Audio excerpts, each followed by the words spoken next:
इश्की एक मर्तबा बोले सुभान अल्लाह। सुभान अल्लाह। अब सुभान अल्लाह कहने में कितने फायदे हैं। जिनको ये बात समझ में आ जाएगी वो कभी खामोश नहीं रहेंगे। आका अलैहिस्सलातु तस्लीम फरमाते हैं जो भी कुरान शरीफ का एक हर्फ पढ़ता है, अल्लाह कुरान शरीफ का सुनिए भाई सुनिए, हर्फ पढ़ता है। कितना पढ़ता है वो जोर से बोलो कितना। अरे पीछे वाले बोले कितना। एक हर्फ पढ़ता है अल्लाह रब्बुल इज्जत उसके नाम आमाल में 10 नेकियां अता फरमा देता है। कितनी नेकियां मिलती हैं। अरे जोर से बोलो कितनी। कुरान का एक हर्फ पढ़े बदले में तुम्हें 10 नेकी मिले। अब देखो लफ्ज़े सुभान अल्लाह ये कुरान की एक आयत है।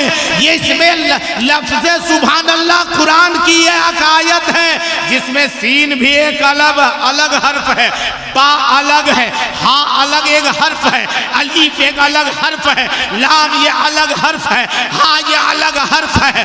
इसमें कितने हर्फ पूछो इन उलमा से। तकरीबन 9 हर्फ होते हैं। आका फरमाते हैं कुरान की जो एक हर्फ पढ़ेगा उसके बदले में 10 नेकी मिलेगी। अब जब कोई सुभान अल्लाह कहता है तो उसमें 9 हर्फ होते हैं। गोया एक मर्तबा सुभान अल्लाह कहने से 90 नेकियां। वाह, नारे तकबीर, नारे रिसालत, रहमते आलम कॉन्फ्रेंस। वाह वाह वाह। लेकिन ये बताएगा कौन। आखिर ये बताने वाला कोई होगा तब तो। अच्छा ये बताइए ये बात को बताएगा कौन। डॉक्टर साहब। अरे जोर से बोलो डॉक्टर साहब। तब कौन बताएंगे। हाँ ये भी अच्छी बात है। हाँ इमाम साहब। हाँ भाई सही है। अरे इमाम नहीं बताया डॉक्टर साहब क्या बताएंगे। इश्क उल्फत का ऐसा खंभा उखाड़ के रख दिया उसने मेरा छप्पड़ उजाड़ के। हल्की सी चोट आई थी बस बाएं टांग में पर डॉक्टर ने रख दिया चीर फाड़ के। क्या कीजिएगा। इसीलिए तो इनको मौका दे रहे हैं। इनको देखते रहिए। हम 9वां अजूबा है ना ये 10वां है। अल्हम्दुलिल्लाह बहुत बड़े नकीब हैं। जैसे आप सुनना चाहें वैसा इंशाल्लाह सुनाने को तैयार है। हमने क्या जवाब दिया कि हमें बताएगा कौन। जोर से बोले कौन बताएगा। इमाम साहब बताएंगे, आलिम साहब बताएंगे, कारी साहब बताएंगे, फाजिल साहब बताएंगे, मौलाना साहब बताएंगे, ये उलमाए दीन बताएंगे। अब बताने वाला कोई नया नबी आने वाला। अरे जोर से बोलो नबी आने वाला नहीं। अगर यहाँ तक कि एक साहबी ने कहा था या रसूल अल्लाह जब कोई नया नबी आएगा नहीं और हम नबी की जियारत करना चाहे या रसूल अल्लाह आप हमारी नजरों से जब ओझल हो जाएंगे या रसूल अल्लाह। और अगर हम आपको देखना चाहे तो कैसे देखेंगे। तो मेरे आका ने फरमाया था अगर मुझे जो देखना चाहे, जो मेरे बगल में बैठना चाहे, जो मुझे मुसाफा करना चाहे, जो मुझको सलाम करना चाहे, अगर ये दिल में ख्वाहिश है तो किसी उलमा के बगल में बैठ जाना। जो किसी आलिम दीन के बगल में बैठ गया गोया कि वो नबी के बगल में बैठ गया। जिसने किसी आलिम को सलाम किया गोया कि उसने नबी मुस्तफा जाने रहा। हाय हाय हाय सुभान अल्लाह। कर लिया। सुभान उसने किसी आलिम से मुसाफा किया गोया कि उसने किससे मुसाफा किया। नबी से। किससे मुसाफा किया। अरे जोर से बोलो किनसे। बताओ इमाम का मर्तबा ऊंचा है कि नहीं। अरे मौलाना का मर्तबा ऊंचा है कि नहीं। सबसे बड़ा मर्तबा भी किसका है। अभी यहाँ में देखो उलमा का मर्तबा ज़्यादा है ना। हमारे इमाम जिसके पीछे हम नमाज पढ़ते हैं वो रुकू करे तो हम रुकू करें, वो सजदा करे तो हम सजदा करें, वो क़याम में जावे तो हम क़याम में जावे। ऐसा तो नहीं है कि वो सजदा करेगा तो हम क़याम करेंगे, वो रुकू करेगा तो हम सजदा करेंगे। ऐसा होता है क्या। जमात में है तो इमाम झुका तो हम भी झुके और गड़बड़ी अगर कहीं इमाम में हो गई तो सज़ा हम सबों को पड़ेगी। होता है कि नहीं हुआ। इमाम ने सजदे सहव किया तो आप क्या कहिएगा कि भूला है इमाम साहब तुम 6 सजदा करो हम नहीं करेंगे। ऐसा होता है क्या है। इमाम अगर सजदे सहव करे तो हमें भी सजदे सहव करनी है। गोया इमाम मुक्तदी से आला होता है तभी कहीं जाके इमाम हुआ करता है। होता है कि नहीं बोलो भाई होता है ना। अरे होता है ना। अल्हम्दुलिल्लाह। और इमाम मौलाना आलिम का मर्तबा वैसे ऊंचा नहीं है। हर नेक काम में इमाम आगे, हर नेक काम में इमाम। अरे जोर से बोलो। बच्चा पैदा हो तो आजान दे कौन देगा? अरे जोर से बोलिए, कौन देगा? कौन देगा? बच्चे के पेट में दर्द हो जावे तो पानी दम कौन करेगा? सर में दर्द हो जावे तो सर को दम कौन करेगा? अरे जोर से बोलिए, कौन करेगा? हाँ, बीमार पड़ जाए तो फूंक फाक किसको करवाइएगा? किससे? अरे जोर से बोले, किससे फूंकवाइएगा? इमाम साहब से दम करवा रहे हैं, फूंक फाक करवा रहे हैं। हाँ, यहाँ तक कि मैं कहता हूँ कि जब पैदा होता है, पैदाइश से लेकर के कब्र की कोठरी तक तेरा इमाम साथ देने वाला। वाह वाह। हर नेक काम में इमाम आगे, बोलो है कि नहीं? जोहर में इमाम आगे, जोहर में इमाम। अरे जोर से बोलो, जोहर में इमाम, असर में इमाम, मगरिब इशा में इमाम, फजर में इमाम, ईद बकरीद में इमाम, जुमा में इमाम, जनाजे में इमाम। अच्छा, सबसे पीछे कौन चीज में है पता है? सब ने काम में इमाम आगे, एक ही काम में पीछे, एक ही चीज में। किस में जानते हैं? तनख्वाह में। तनख्वाह में इमाम कम है कि नहीं? किसी से पूछा जाए इमाम साहब की तनख्वाह कितनी देते हैं? मौलाना साहब कम देते हैं क्या? कम देते हैं 6000। अबे इतना मुँह काल फाड़ रहा है रे। 6000 में इतना लंबा लगता है कि इसमें मध्य तूल घुस गया है। 6000 खींचेगा, कम देते हैं। अच्छा ये बताइए, आपकी तनख्वाह कितनी है? ना, हमारी तनख्वाह ज़्यादा नहीं है। कितनी है? ना, काहिल सुनिएगा। नहीं, बता दीजिए कितनी है? ना ज़्यादा, 30,000। हाँ, अबे 30,000 ज़्यादा है, 6,000 ज़्यादा है। बोला वो बात नहीं है, मौलाना लोग का पैसा कम है लेकिन बड़ी बरकत है। अच्छा, 6,000 में बहुत बरकत है। मैंने कहा ऐसा करो ना, नहीं होता है तो वो जो बगैर बरकत वाला वो 30,000 है ना, इधर देना लेना, उन लोग फूक फाक के ठीक कर लेगा, और बरकत वाला 6,000 तुम ले लेना। बोला नहीं नहीं मौलाना साहब, ये सब झंझट में हम लोग नहीं पढ़ते। हाँ, ये सब झंझट में नहीं पढ़ते। और देखिए यही 6,000 में इमाम के ऊपर बाप रे बाप कम है। जोहर में मुअज्जिन नहीं है, अजान इमाम साहब दे, जमात इमाम साहब करे। असर में अजान इमाम दे, जमात इमाम साहब करे। कोई नमाजी रहे या ना रहे, इमाम की ये ड्यूटी है, ये काम करना है। और इतने ही नहीं, अगर कहीं सीजन ऐसा आ गया कि देहात में मुर्गा और मुर्गी है और उसको कहीं बीमारी आ गई, बीमारी मुर्गी बीमारी आती देखते हैं ना, उसको क्या बोलते हैं? हाँ, कौन बीमारी? बीमारी आ जाती है ना, तो वो मुर्गी कैसे करते मालूम है? सुबह को घर से बाहर कर दीजिए, एक मरतबा जैसे वो गिरना चाहिए फिर आँख खोलेगी, वो बीमारी आ गई घर में। अगर मर्द कहे कि नहीं मुर्गा को बीमारी आ गई है, ऐसा करो ये मुर्गा ज़बह करवा दो, ज़बह करवा दें घर वाला। मर्द भी देखिए, जिसका कहीं कुछ नहीं चलेगा ना, धाक, उसका धाक कहाँ चलता है मालूम है? कहाँ चलता है? घर में भी अपनी हुकूमत। अच्छा ये बताइए, घर में आप लोग अपनी हुकूमत कायम रखे हैं? अरे हम लोग अपनी हुकूमत घर में कायम रखते हैं। हम लोग क्या, हम लोग अपने घर के मालिक हैं? बताइए, आप लोग अपने घर के मालिक हैं? नहीं है? अरे है ना भाई, बोलो ना, है ना?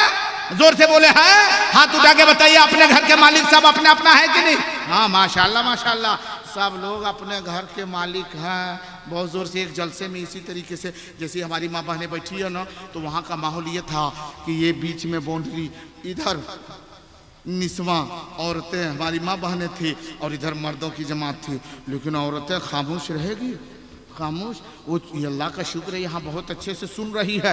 वहाँ तो सब लोग हाउ हंगामा किए हैं, और जो भी नकीब आ रहा है, शायर आ रहा है, खतीब आ रहा है, सब कर रहा है। बहनें चुप हो जा, मेरी माँ बहनों तुम खामोश रहो। वो मानेगी? खूब हल्ला। जब मेरी बारी आई, मैंने कहा सभी लोग चुप होने कह रहे हैं, अब मुझे कहना बेकार है, तो बीच से 4-5 आदमी उठा और बोला चुप चुप चुप हो जाओ, तुम लोग बहुत बोल रहे, चुप हो जाओ। हमने कहा आप लोग चुप होइए, उससे ज़्यादा तो आप ही लोग हल्ला कर रहे हैं, चुप हो जाइए। बोला कि नहीं मौलाना साहब, हम लोग आप चुप कर रहे हैं। हम बोले जितना यहाँ चुप कर रहे हैं, यहाँ हुकूमत दिखा रहे हैं, घर में भी हुकूमत है। बोला तब क्या, हम लोगों की तो घर में हुकूमत चलती है। हम बोले ऐसा करो ना, जब बीवी मैके चली जावे ना, मैके, हाँ बीवी मैके चली जाए तो बगैर इजाजत के एक तो मुर्गी बेच के दिखा दो, तो बगैर एक मुर्गी बेच के दिखा दो। अगर वो आ गई वापिस में और उसके बाद में कहेगी कि कहाँ है मुर्गिया, और कह दो कि बेच दिए। बेच दिए मुर्गी लाओ, आप मुर्गी बेच दिए, मुर्गी लाओ। बोला नहीं लाएंगे। तो बीवी क्या कहेगी? तब घर में गरम नाश्ता देंगे। नाश्ता खत्म, दोपहर आया, खाना दो, बीवी कहेगी पहले मुर्गी दो। रात में खाना दो, पहले कहेगी मुर्गी लो, मजबूर होकर के ले आना पड़ेगा। सुनो, अरे जालो खुदा अलन्निसा, आका अलैहिस्सलातु तस्लीम के दीवानो, रब ने, ये रब्बे कायनात ने हमें वो मकाम दिया है, मर्द औरतों का हाकिम है। लेकिन एक बात सुनो, ये सारे मर्द हैं, लेकिन उनके दरमियान में हुकूमत की तालीम देने वाला कौन है? वो नाइबे मुस्तफा है, नाइबाने मुस्तफा है, आलिमे दीन है। इन उलमा की जिसने इज्जत कर लिया, उनकी दुनिया भी संवर गई, उनकी आखिरत भी संवरती नजर। नारे तकबीर, नारे रिसालत, मसलके आला हजरत, फैजान आला हजरत, हजरत मौलाना जहांगीर अवैसी, नारे तकबीर। लेकिन आज हाँ, मुर्गी को बीमारी आ गई। आप लोगों को भी कुछ आया क्या? हाँ? आप लोग भी मुर्गियाँ जमा करने जा रहे हैं? नहीं नहीं, डिप्टी होती है ना, डिप्टी वाले लोग हैं। अच्छा चाचा इतने उजाले में टोरच ले कहाँ जा रहे हैं? आ रहे हैं? अच्छा आ रहे हैं। हाँ, ये अक्सर लोग ऐसे ही बोला करते हैं। लोग कहते हैं ना, जाने वाले को जब पूछा जाए कि जा रहे हैं क्या, तो जवाब देगा नहीं हम आ रहे हैं। अक्सर लोग उल्टा बोलते हैं, कभी कभार उल्टा बोलते हैं, सीधा भी समझ में आता है। जैसे यहाँ से लोग, अभी कोई निकला, कहाँ गया? दुमका। कहाँ जाना है? हमें कलकत्ता की गाड़ी पकड़नी है। शाम सुबह निकला, दुआ कीजिएगा कलकत्ता जा रहे हैं। शाम को फिर मुलाकात हो गई, जनाब जमाल अख्तर फुलामवी ने कहा सुबह आप जा रहे थे कलकत्ता, आप यहीं हैं। तो उसका जवाब क्या होता है मालूम? क्या बताएं हजरत, गाड़ी छूट गई। क्या कहते हैं? गाड़ी छूट गई। अच्छा ईमानदारी से बताइए, कलकत्ता जाने वाली गाड़ी टाइम पर कलकत्ता चली गई, छूटा वो आदमी और कहता गाड़ी छूट गई है?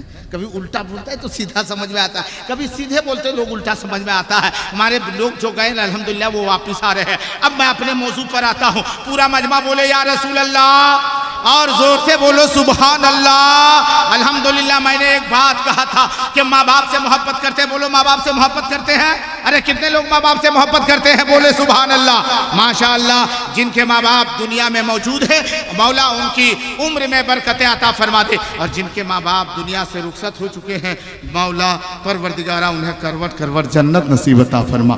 जोर से बोले आमीन। अरे भोले भाई आमीन। अच्छा ये आप लोग खामोश हो जाइए, बहुत देर से हम बर्दाश्त किए, अब आप लोग आगे वाला थोड़ा खामोश हो जाइए। ये दायां बाजू एक मरतबा बोले या रसूल अल्लाह। कितना जोर बोल रहे हैं, से सुन रहे हैं ना? हाँ सुने आप लोग? नहीं सुने? एक मरतबा और बता दीजिए, बोले या रसूल अल्लाह। माशाअल्लाह माशाअल्लाह, मतलब इतने ही लोग। वो पीछे ला दूसरे बराती के हैं क्या?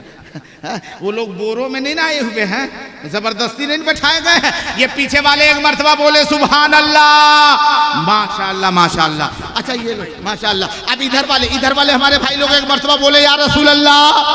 सुभान अल्लाह सुभान। पूरा मजमा एक मर्तबा बोले सुभान अल्लाह। आहा अल्हम्दुलिल्लाह अल्हम्दुलिल्लाह। आज अल्हम्दुलिल्लाह सब लोग जाग रहे हैं, और ये जिंदों का मजमा है अल्हम्दुलिल्लाह। ये नबी के दीवाने और मस्ताने बैठे हुए हैं। अब सुनो मुसलमानों, ये रहमते आलम कॉन्फ्रेंस मेरे आका दोनों आलम के लिए रहमत है। ये बताने वाले कौन है? ये मेरे उलमा है, नबी के नाइबीन है, आका के वारिसीन है।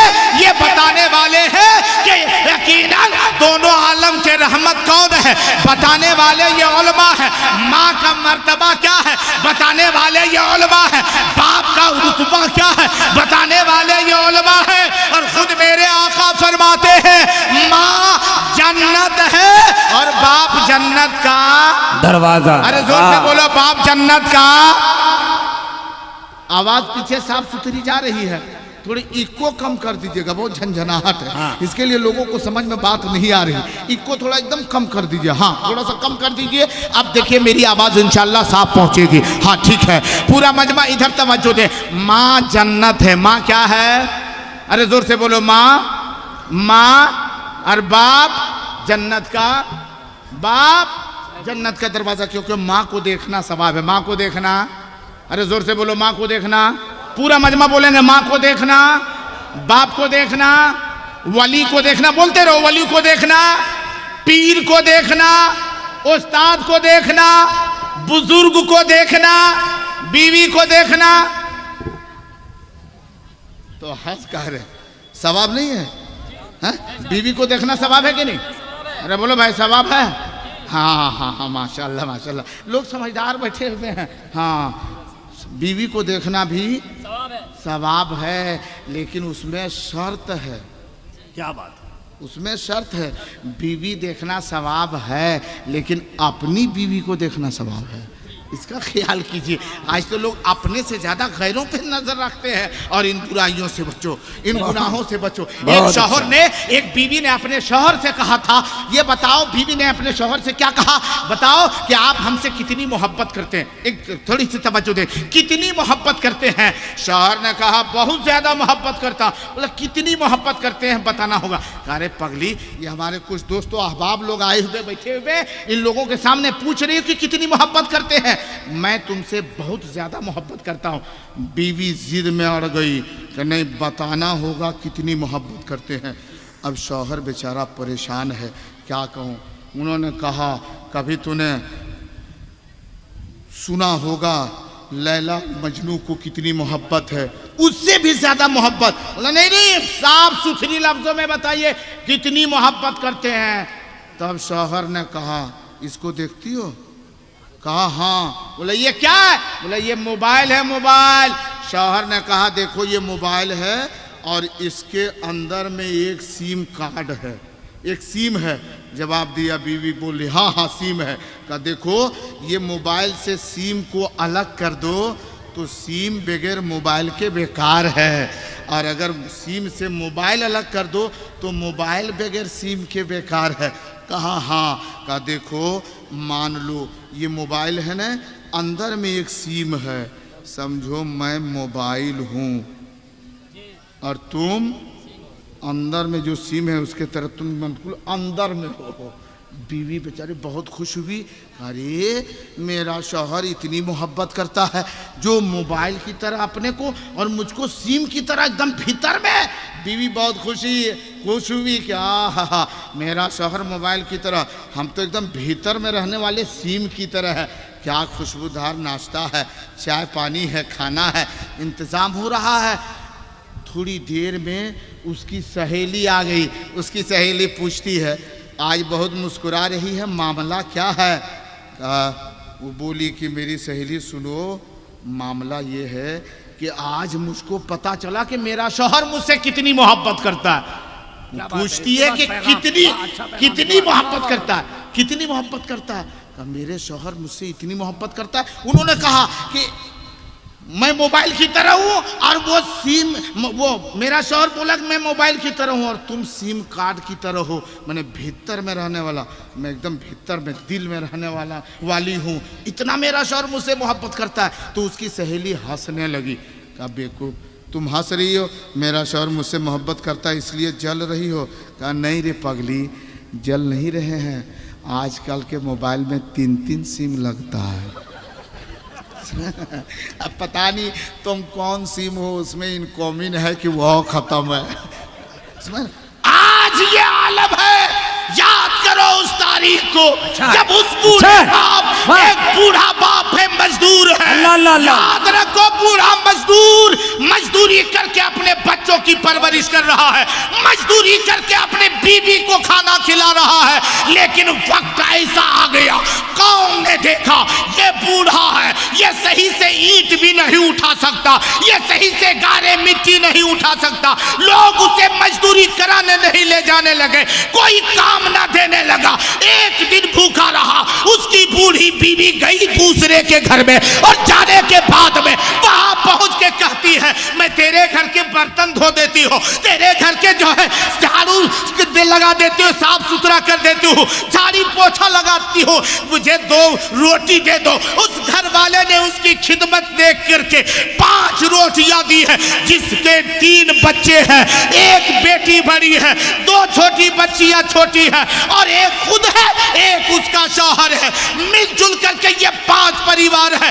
5 रोटियां लेकर के आई है, 1 रोटी इस बेटी को, 1 रोटी उस बेटी को, 1 रोटी उस बेटी को, 2 रोटी बच जाती है। खुद अपने शौहर को 1 रोटी खिलाती है, 1 रोटी लपेट करके ताक पे रख देती है। शौहर ने कहा था ए मेरे शरीके हयात, आखिर तुमने ये रोटी उस जगह पर क्यों रख दी, खुद क्यों नहीं खाती? कुर्बान जाओ मेरे माँ बाप, मेरी माँ बहनों सुनो, देखो मोहब्बत क्या हुआ करती है। वो बूढ़ी औरत कहती है मेरे सरदार कल फिर आपको काम पे जाना है, कल दिन भर आप काम करेंगे, मजदूरी करेंगे, किसी ने काम दे दिया, हो सकता आपको खाना नहीं देगा, यही रोटी लेकर के आप चले जाएंगे।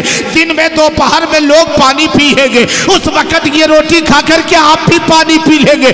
मैं भूखी रह सकती हूँ, लेकिन मेरे सरताज, मेरे शौहरे नामदार, मैं भूखी रह सकती हूँ, लेकिन आपको कभी भूखी देख नहीं सकती। अब देखो वो बूढ़ा शख्स मजदूरी करने के लिए मजदूरों के सफ में जाके खड़ा हुआ।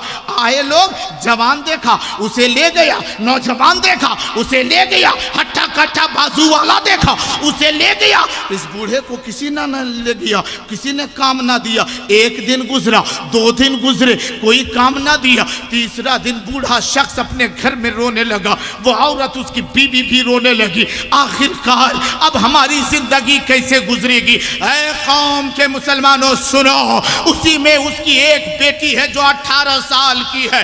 कभी वो बूढ़ा बाप कहता था आखिर जब खाने के लिए हमारे पास 2 रोटी का इंतजाम नहीं है, इस जवान बेटी की हम शादी कैसे करेंगे?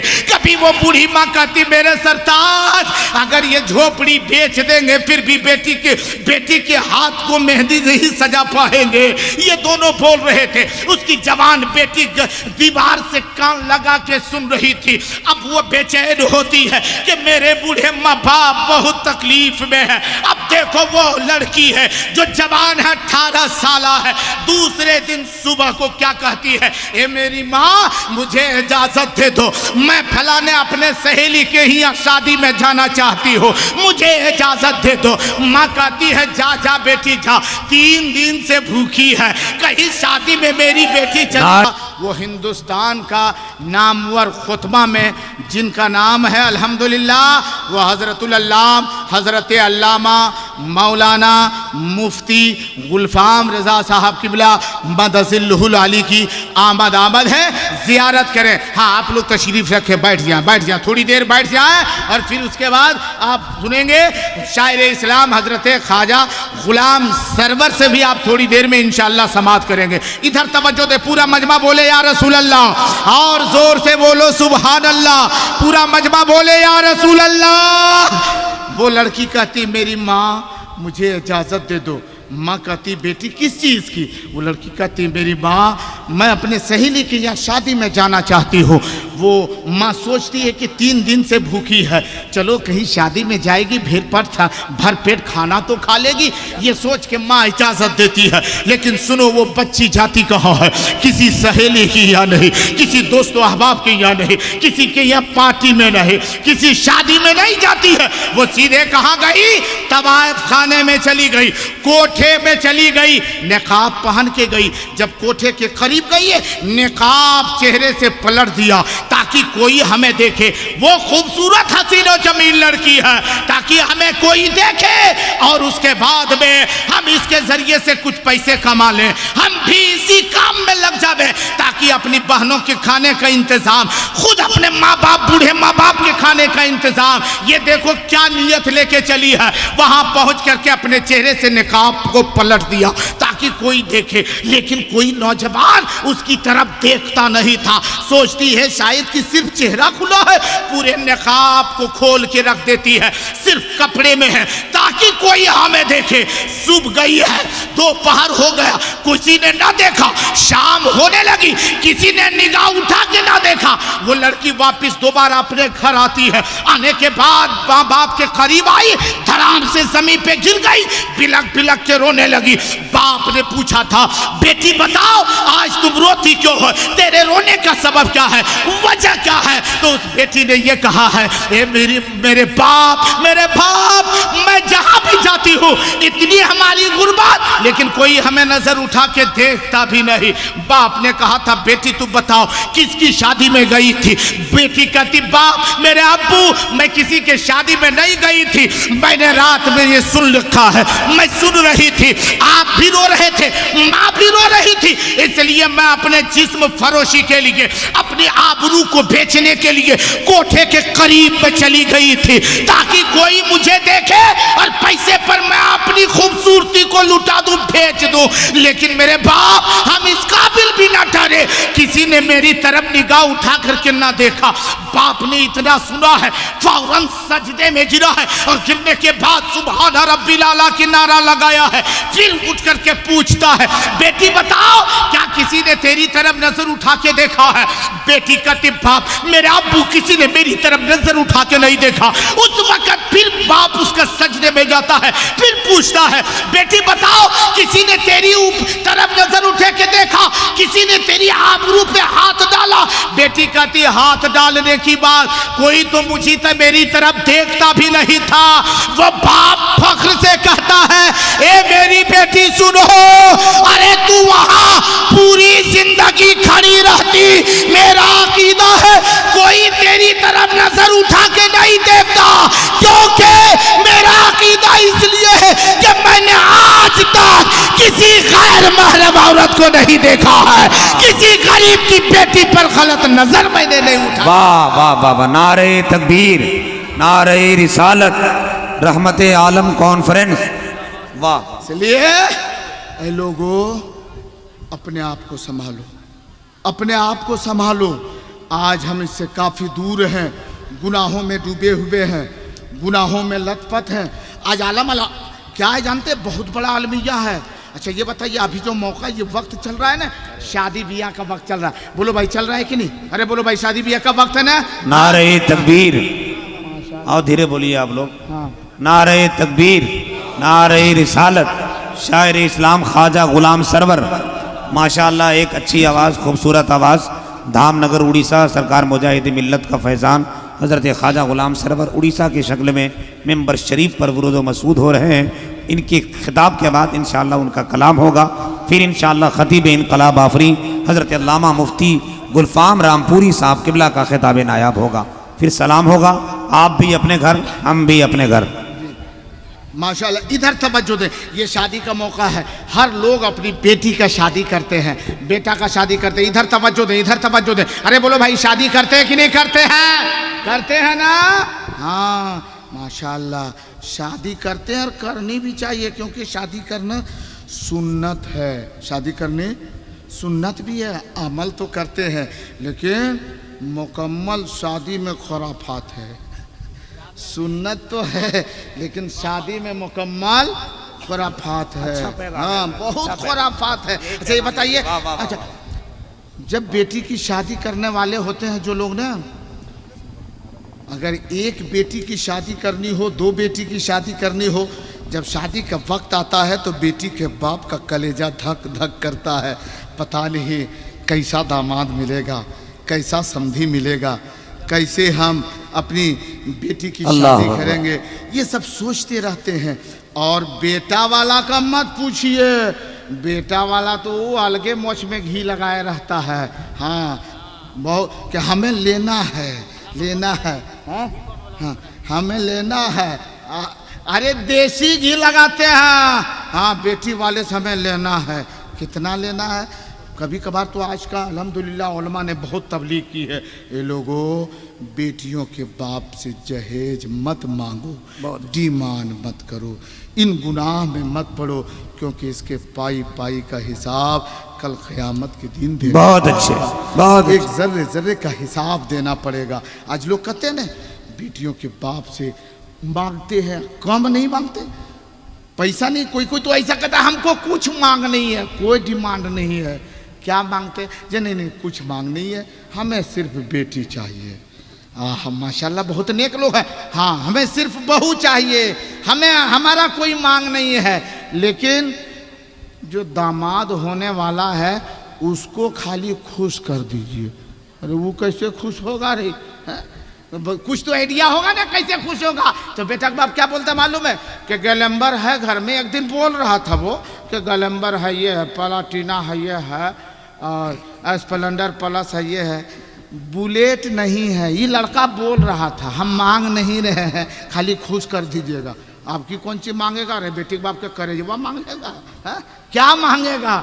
है मुसलमान, आज बेटियों के बाप के ऊपर जो तुम इतना जुल्म कर रहे हो, याद रखो। अरे आज कहते लोग कि मुसलमान इतना गरीब कैसे होते जा रहा है। आज तुम बेटी की शादी कर रहे हो ना, आज तुम जमीन बेच रहे हो। कल हम बेटी की शादी करके तुम्हें जब बेटी दे रहे हैं ना, तो हम जमीन बेच रहे हैं। और जो पैसा जमीन बेचने के बाद बेटे के बाप को दिया जाता, उससे वो जमीन नहीं खरीदता, वो मकान नहीं खरीदता, वो दुकान नहीं खरीदता। उस पैसे को क्या करता है? गलत काम में लगाया।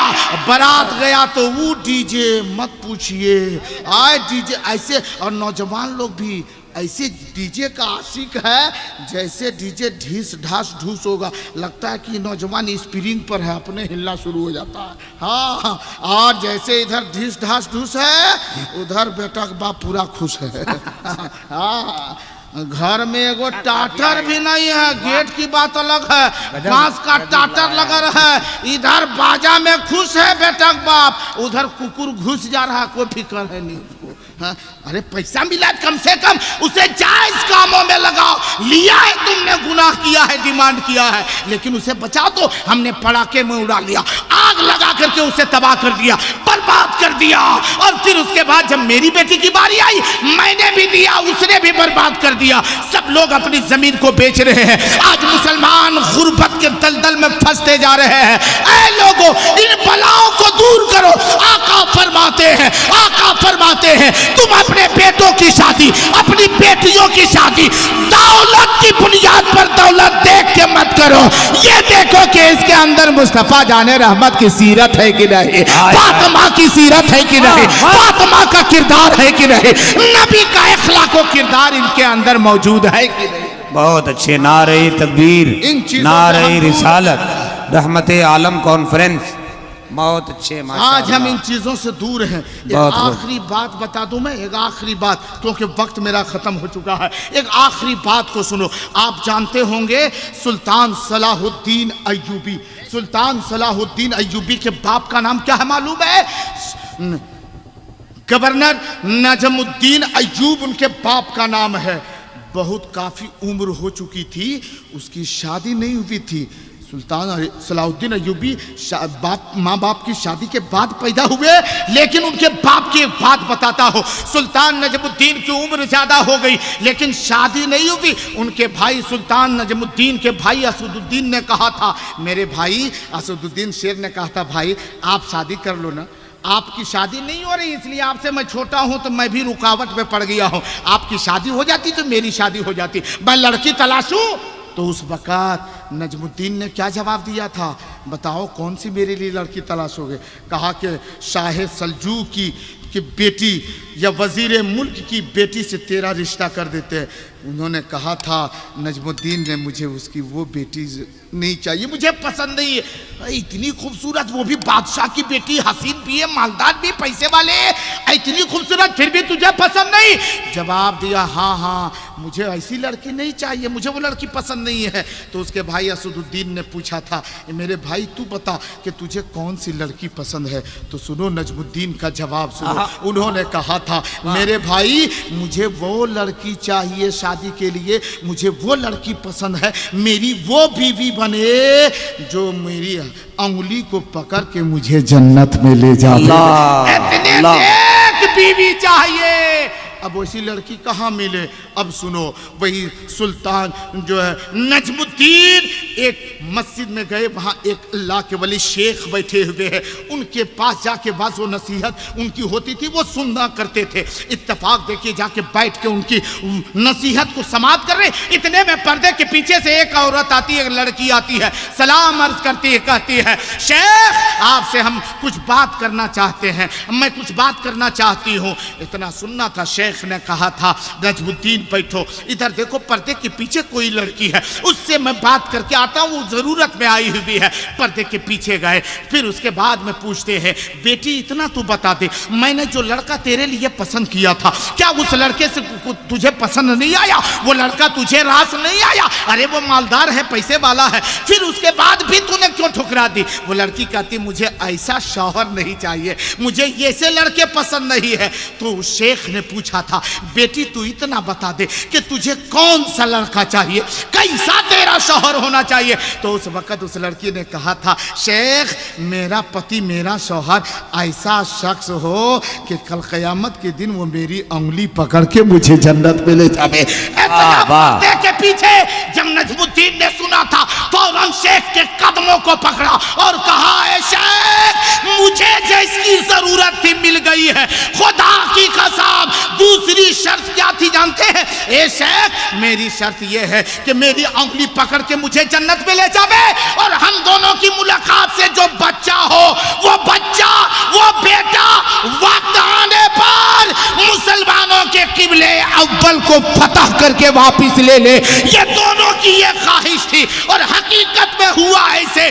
दोनों की मुलाकात से एक बेटे ने जन्म लिया जिस बेटे का नाम सुल्तान सलाहुद्दीन अय्यूबी है, जिन्होंने बैतुल मुक़द्दस को फतह करके मुसलमानों के हवाले किया था। और लोगों एक पैगाम मिला है कि तुम दौलत की बुनियाद पर किसी के कदमों में मत झुको, अगर झुकना है तो ये देखो इसके अंदर मुस्तफा जाने रहमत की सीरत भरी। वाह वाह वाह माशाअल्लाह। अल्लाह जल्ला शानो हम मुसलमानों को अमल खैर की तौफीक अता फरमाए, गुनाहों से बचाए।